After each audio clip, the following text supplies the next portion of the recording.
honourable member for Kitchener Centre. Thank you very much, Mr. Speaker. I'm grateful for the opportunity to participate in this debate today.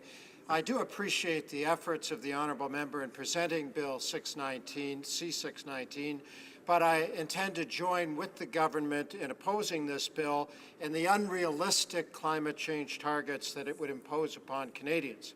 The targets specified in this bill can simply not be achieved without significant negative economic effects upon Canadians. Moreover, the government has already delivered a comprehensive suite of climate change initiatives that is generating real results for Canadians in a way that doesn't harm our economy. Further, unlike previous agreements, the International Climate Change Agreement, which will be concluded in Paris later this year, is expected to require countries to submit specific plans showing how they will achieve the targets that they propose. That is only common sense. The time is long past when politicians could pull the wool over the eyes of voters by proposing feel-good climate change targets without any specific plan to achieve them. But, Mr. Speaker, a specific plan is exactly what's missing from this bill. The honourable member has not included any plan whatsoever in his bill. It does not measure up to current international standards. For that reason alone, the House should not support this bill. The Conservative government, by contrast, I'm proud to say, has a plan. The government is committed to addressing climate change. It is continuing to advance a sector-by-sector regulatory approach to reduce the major sources of greenhouse gas emissions across this country. Now, Canada is a vast northern country with large distances between urban centres and a rapidly growing population, so we face unique challenges in reducing our greenhouse gas emissions. A sector-by-sector approach allows the government to tailor regulations for each economic sector, reducing emissions efficiently while still safeguarding jobs.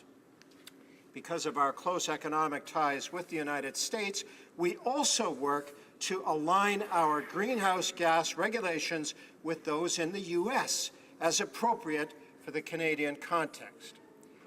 Now, this sector-by-sector approach allows the Government of Canada to work collaboratively with provincial and territorial governments to avoid duplication of efforts through measures such as equivalency agreements. Officials engage regularly with provincial and territorial colleagues and other stakeholders to develop federal regulations. The government also works collaboratively with provinces and territories in a leading role through the Canadian Council of Ministers of the Environment, which is going to consider climate change strategies across this country in the very coming year. Now, the government has successfully taken the initiative on two of our largest sources of emissions, transportation and electricity generation. The transportation sector produces nearly a quarter of all GHG emissions in Canada. And that's why the government has made regulations for the transportation sector a key priority in its action on climate change. The government is targeting emissions from transportation by setting stringent greenhouse gas emission standards for both light and heavy-duty on-road vehicles. We're also aligning with the U.S. on these measures, given the high degree of integration of our automotive markets. In October 2010, the government put in place greenhouse gas regulations for passenger automobiles and light trucks for model years 2011 to 2016. So new vehicles purchased by Canadians emit fewer greenhouse gases and, by the way, are more fuel efficient. Over the lifetime of all 2011 to 2016 model year vehicles sold in Canada, this will result in an actual cumulative reduction of 92 megatons of greenhouse gas emissions. But continued advances in vehicle technologies have provided an opportunity to introduce a whole new generation of vehicles emitting even fewer greenhouse gases. As a result, in October 2014, the government finalized new regulations to establish progressively more stringent greenhouse gas emission standards for light-duty vehicles of model years 2017 to 2025. And as a result of these measures, 2025 model year cars and light trucks will consume up to 50% less fuel than 2008 models. That's incredible. Leading to significant savings at the pumps for drivers as well. And they will only emit half as many GHG emissions as the 2008 models. Well done. Over the lifetime of these 2017 to 25 model year vehicles, these measures will deliver total GHG reductions of 174 megatons. Whoa. Now, Canada is also reducing emissions from on-road heavy-duty vehicles. In 2013, the government implemented regulations to put stringent standards in place for the 2014 to 2018 model year heavy-duty vehicles, such as full-size pickups, semi-trucks, garbage trucks, buses. These regulations reduce actual GHG emissions from 2018 model year heavy-duty vehicles by up to 23%.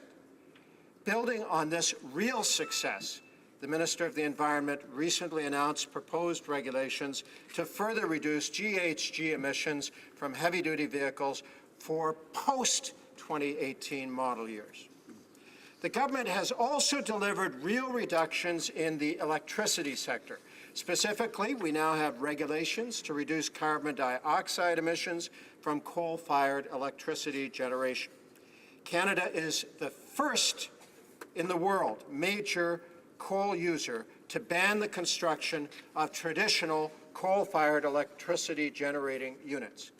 The regulations also require the phase-out of existing coal-fired units that do not capture and store the carbon dioxide they emit. Taking action now to regulate coal-fired electricity generation achieves multiple health and environmental benefits. Our measures will reduce greenhouse gas emissions, actual reductions, by about 214 megatons by the year 2036. This is equivalent to removing 2.6 million personal vehicles from the road every year over this period. These regulations will also deliver significant air quality and health benefits, reducing emissions of harmful pollutants like sulfur dioxide, nitrous oxides, and mercury from coal-fired electricity generation, all associated with a wide range of negative health outcomes.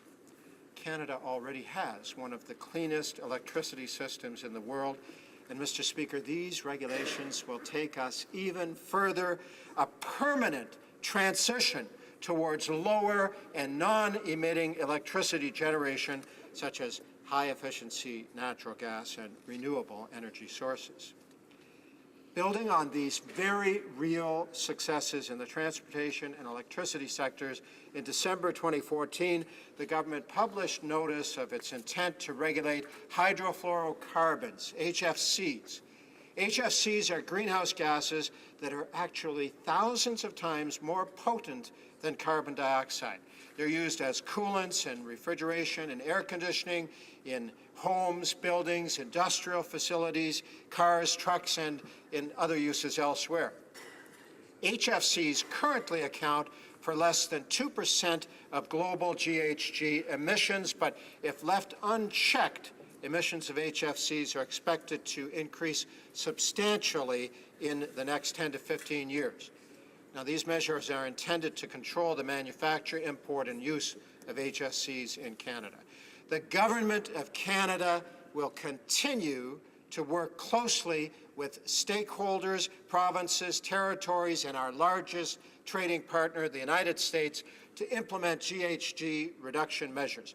The government takes climate change seriously, and will continue its sector-by-sector regulatory approach to deliver additional reductions while protecting economic growth and job creation.